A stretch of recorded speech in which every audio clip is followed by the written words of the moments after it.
All right, this is a little bit more complicated. This one's going to take a little bit longer, but this is how you input a new listing. So on your home screen here, you click on Input. And you have your own listings here that you can modify. So if you had one of your listings you have to change, just go in there and look at it. Or you can click on Add a New Listing. So we're going to add a new listing here. There's lots of ways to do it. Let's say it's just a residential single family. So you have to know what you're listing. Is it a mobile home, a condo, an acreage, a farm, multifamily, commercial, and are you licensed in those areas, etc. So we'll do a single family. There's lots of ways to do it. So if you are relisting one of your old ones, you can enter the old LD number in here, and it'll fill in the old information. You can start with a blank listing if a home's never been on the market before or it's not in Lethbridge.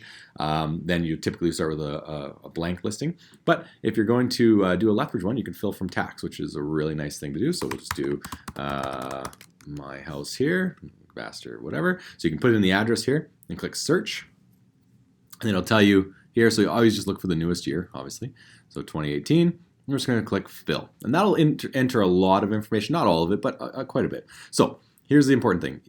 Don't put it as incoming because it won't show you what you need to do. Click on active and it'll highlight in yellow which information tabs you do have to fill out. Okay, associate information. So you put in your LD code here. If you are co-listing with a partner or another person from the brokerage, you put in their code.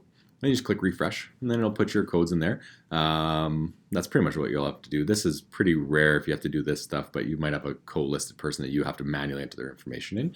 And that's it, if you got someone from Calgary or something to that effect. Click on general. Now, just all you're gonna do, you're gonna go up here and click on them, go to the next one, go to the next one, go to the next one, and follow. And wherever it is yellow, fill it in. The street names do fill with all caps, and we do have to change that. Okay, so you have to change that. And then just kind of go through the process of it.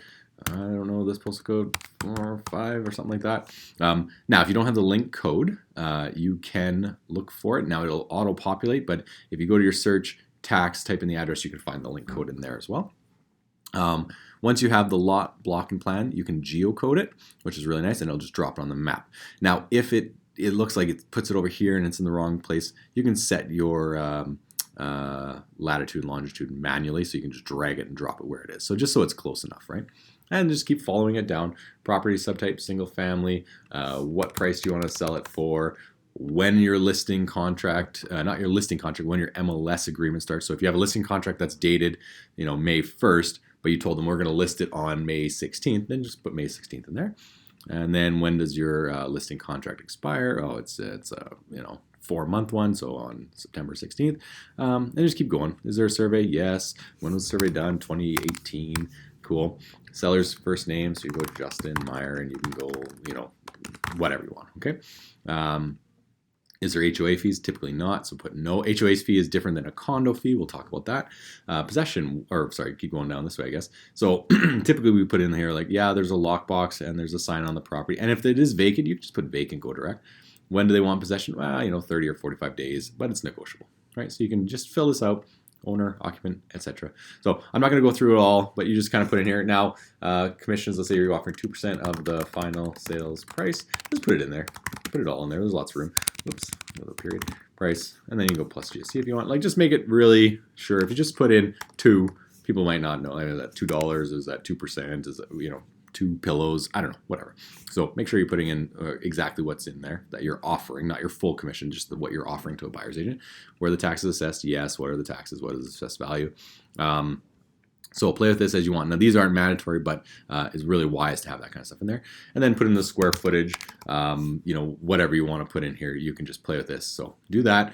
Follow along, go all the way through it, put in the utilities and features. Anything that's yellow, make sure you tick it off. If there's a garage, put yes, and then the exterior dimensions. So you go 24x24, right? And then you could put in here, it's an attached, double heated garage. Excuse me. Okay. And then just follow building information, put in everything, rooms and size, put in everything. And then you can add more for the rooms as you need them. And then put in your public remarks, inclusions, exclusions, directions, public remarks, realtor remarks, showing instructions. Really easy. Then you hit submit and you're on the market. Excuse me. Once you hit submit, it will ask you to upload your photos. So if you're not quite ready, you can go back to status. Now you've had everything done. Click on incoming, and now you can submit the listing, and it'll save it as an incoming listing and allow you to upload the photos before you're finished everything else. So I'll click, and it's going to yell at you. When you do something wrong, it tells you, hey, you're missing this or that, right? So, oh, see this little thing? There's supposed to be a space in there. So it's pretty good about telling you what you have done wrong, okay? Once you hit submit listing, please confirm you're using it, okay? Now, obviously, I'm missing a bunch of stuff, but this is what it would look like no matter what. Now I just go add or edit photos, and I would add them in here, browse, put them in from your desktop or anything that you have there. So there you go. That's a quick overview of how to put a listing on the market. If you have any questions, check with someone in your office who's done it lots.